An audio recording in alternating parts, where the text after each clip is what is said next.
Hello and welcome to another episode of the Golden Generation. My name's Daniel and coming up today we've got our biggest league game of the season away to moneybags Salford before getting the chance to pit our wits against a League 2 team in Stevenage in the FA Cup first round. But first, since you were last with us, we've played loads of games just because we wanted to get to this massive double header, and it has been extended a bit because of qualifying rounds in the FA Cup going well. Obviously, you were with me for the first game of the season against Harrogate in the first episode, and then we had the big double bill against York and Darlington not long after. We've played about 10 to 12 games since then. We've won all of them bar one, and we are storming it in all competitions. So let's just go through them very quickly. We had North Ferriby at home. Andrew Dale, the youngster, got 2 goals. We beat Spennymoor 1-0 with Reece Turner again. He scored a penalty and missed one. We beat Alfreton 3-1 with Turner and Ross Douglas doing the damage. Then we beat Wootton in the FA Cup. Dale, Turner and Hargreaves, another one of the youngsters, getting on the board that day.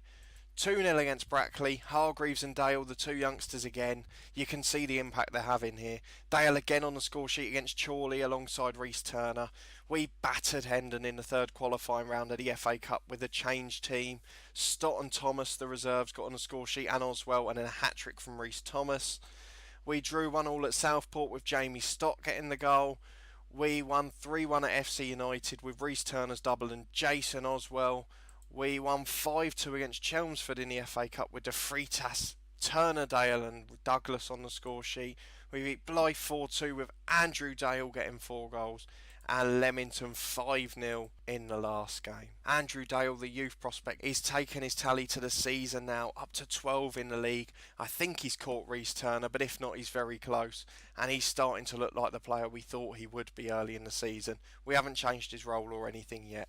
But we have got Salford in the league. If we go and look at the league table, they're the only team realistically who are going to challenge us. Us two are 13 points clear of the rest, but they're 6 behind us.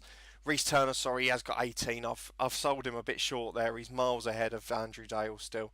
But they're both flying. 30 goals between them already in 15 games. We'll take 2 a game from the front 2 for the rest of the season if we have to. You can see we've got Stevenage in the cup, which is a game to look forward to. As a Luton fan, I hope we can beat them soundly. They're a little club that shouldn't be in the Football League, but let's see what happens. We've also got one transfer to bring you. It's an important one into the first 11 as well. Anthony De Freitas was brought in by our Director of Football. He can play in the centre or the left of midfield. As you know, we're playing with a wide diamond at the moment, so he's out on the left-hand side. There aren't any central midfielders in our team. He's made a real impact since he's been here. You can see his average ratings well in the 8s. 8 games, 3 goals and 8 assists. 2 man of the matches and been involved in 11 goals. I mean, you can't ask for much more than that, really. He's solid across the board, and Luton Town actually wanted to sign him at the same time, and he chose us over them. So we look like we're in a real good position with this squad. But let's get into the first of today's games. We're against Salford away in the league. I still can't remember to scroll up to the right place on the squad screen each time. But in goal today is Alan Thompson. We've got a back 4 of Harris, Maguire, Tyler I promised to call him, Jackson and Jordan. Scott in the holding role, Hargreaves and De Freitas the signing on the wings, Douglas in behind the usual front 2 of Turner and Dale. Let's get straight into it. We haven't changed any tactics. We're still going to try and control it even against Salford, but they are the one game I worry that will stop us from going unbeaten for the season. They're playing a flat 4-4-2, so a little bit different, but we'll see what happens as we get into it, and they'll probably build the early attack with that. But the highlight's over and nothing's come from it, which is good. We've got the early chance. Douglas has got it on the left. He's headed back to the edge of the box, but that's awful. It's straight to Tyler Walker for them, and they've brought it away on the counter. They've managed to find the front man, but Jordan recovers, heads away. De Freitas, can he bring it forward? He doesn't. He goes back to Jordan. It's a big long ball that's put Reece Turner in one-on-one. The challenge comes in, but it falls straight to Dale on the rebound, and he just passes it into the empty net. And this man, after a disappointing start, it was only the last episode we were talking about possibly dropping him back. He has been fantastic so far now. Ever since that episode, he's got about 10 goals added to his tally, and he's now on 13 for the season, giving us the lead in a big game, and probably our biggest game so far this season. And a quarter of the way through, Salford haven't looked a threat at all. They haven't had a shot on target yet. We'll take that for the rest of the game. A 1-0 win's always a good win away from home. I know a few people who will love that phrase. We've got a corner now with Douglas. It's headed away to De Freitas, and Jackson gets it with the ball. 6 yards out. It wasn't the hardest chance in the world, but you've got to finish them, and Jackson does to put us in a great position in this game. It looks like the title is very much going to be ours. Salford were the only ones who could probably stop us, and it just proves you can't buy every title in the world, as they're proving in the early stages of the National League season in real life. It's a bit trickier than you thought, isn't it, boys? But we'll get into the second half. Fingers crossed we can carry on where we left off. We're building another nice attack with Jordan at left back, long ball forward, but it's come to nothing. We've got a couple of the experienced boys looking complacent, which is a bit of a worry. They're not the 7 regens, so we're not going to complain about that too much, but we do need to keep an eye on it because they're supposed to be the ones setting the example for these young kids. Salford have had a bit too much space in midfield there, but their shot from the edge of the box goes well wide, and if that's the best they can do, we'll be happy. They've also picked up an injury now, so with 25 minutes to go, we'll start to make our own subs.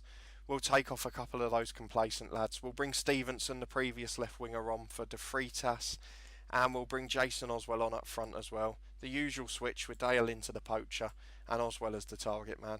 We've got one more which we'll keep in our back pocket for a few minutes just in case of an injury, and we'll make it with about 15 to go if not.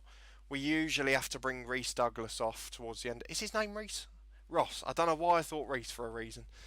But there we go. With 15 minutes to go, we will take him off. He gets a bit tired compared to the rest. And so much so that I've made this sub about 10 times and still haven't learnt his name yet. Warburton comes on. He's not a natural in that position, but he's good enough. Curtly Williams with a book in, the old Luton boy. I'm sure he came up on our head coach save a few days ago as well. Might have even been a week ago. I can't keep up these days. Oswell gets the cross, but he heads it straight at the keeper, and he's managed to parry that behind. I don't know why he couldn't hold that. Dale with the corner. Don't know why the centre forward's taking corners. Ask Harry Kane about that. Salford bring it away. They're coming on the counter, and we should really have more men back at 2-0 trying to consolidate. And Salford have got a chance to break, but the youngster Hargreaves wins it back before his slide tackled by Andy Scott. Oh, that's an interesting one. But well into stoppage time, we are going to win now. Can we put the icing on the cake with Scott? He's got it on the edge to Warburton. Stevenson crosses. It's gone straight over everyone to Hargreaves, who puts it back in. But Oswell heads at the keeper. What a win this is. Warburton's corner, headed at the keeper by Tyler. And that's game over. 2-0 against the biggest title rivals we had in Salford. And we couldn't ask for more than that, heading into our big FA Cup tie. I don't know what it is about our saves this year, but there's so many big FA Cup ties around. As we go to League 2 Stevenage, which we'll be back for in just a minute. Right, we're back. We're going to Stevenage. £24 admission price to stand on a terrace in an awful ground. I mean, that is ripping someone off. It's not far off the real life prices, to be fair, which we'll stop talking about now to avoid any more controversy about Stevenage. Let's get to the team selection. It's unchanged from the last game, leaving Thompson in goal, a back four of Harris, Tyler, Jackson and Jordan, Scott in the holding role, Hargreaves and De Freitas out wide, and with Douglas in behind Turner and Dale. Being the FA Cup, we get 7 subs, which means we have Ball and Cowan to the bench. Cowan making his first matchday squad since the first game of the season, where he came on and was absolutely awful against Harrogate and gave away a goal.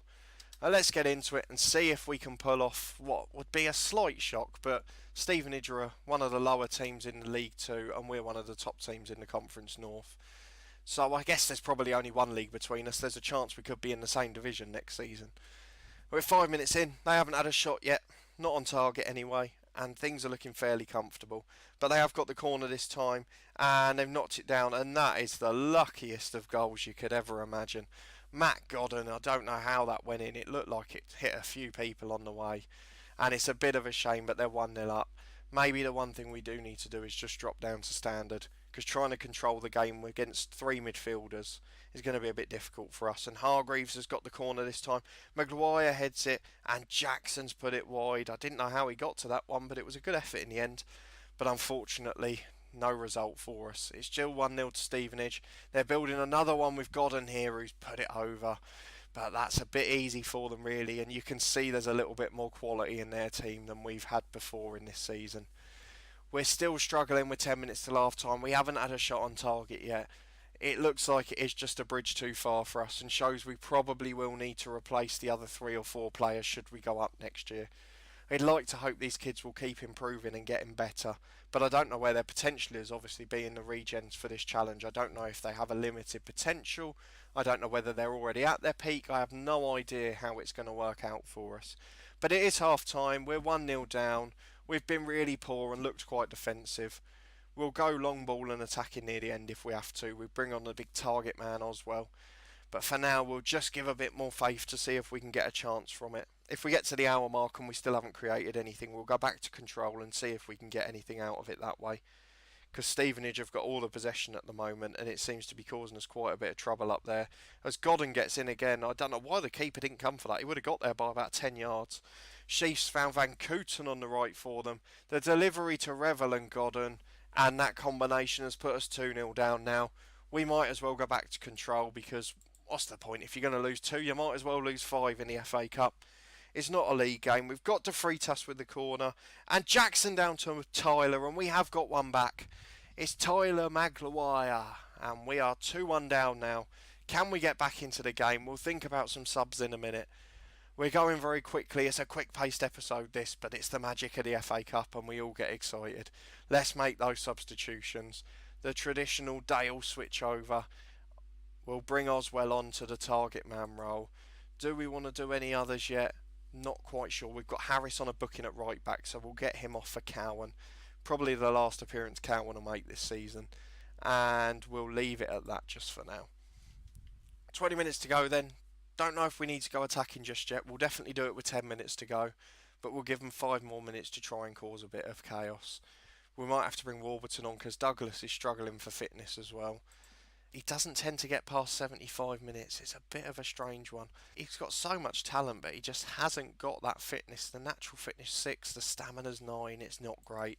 Warburton will come on. It's going to weaken us slightly, but we're going to go long ball in a minute, so the attacking midfielder won't matter. And it might actually help having a striker there who can finish. You can see former Luton player Luke Wilkinson's about to come on, but we're going attacking. We're going to pump it up. We're going to whip crosses in early. We're going to go more direct. And we'll see if it makes any difference. We might as well chuck it at them with 10 minutes to go. We don't want to go out of the FA Cup with a whimper thinking, what if we'd gone for it? But it doesn't look like it's going to cause any trouble for them. To no avail, but we have got one last chance to get it into the box. Scott finds Warburton. He gets it back out to the left to Jordan. De Freitas, can he cross? Dale hits the post and Hargreaves' shot's blocked on the rebound. And then Warburton saved by the keeper.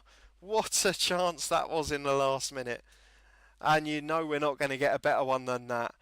That's so unfortunate. But at least in the second half, we have shown ourselves to be a match for Stevenage. And with 1 or 2 additions, we could potentially go straight from this division to League 2 in the next 2 years. Warburton finds Dale. It's too late. We've lost it again. And Stevenage have just seen out time. That's the end of the FA Cup run. We're out of the first round. It's a 2-1 defeat away at Stevenage. I just feel if we'd played them at home, we would have won. But unfortunately, it wasn't to be. We've got a Steam achievement there for attack. I don't know what that means. Is that scoring in a certain amount in a row? Must be 20 because we're miles into the season and we haven't gone a game without scoring yet. It's a bad result, unfortunately, but we have done well to get to the first round, and it was the only trophy we weren't expecting to challenge for this year. But that's it for this episode. We'll come back around the Nuneaton game in the new year. We'll probably have FA Trophy ties and that to go around that time as well. But that's all from this one. If you have enjoyed it, please put a thumbs up on there, subscribe to the channel and chuck that notification bell on for more content from this Football Manager Touch Golden Generation series and our regular weekday story, The Head Coach, from Monday to Thursday. Thanks very much for giving this one a watch, and we'll see you next time.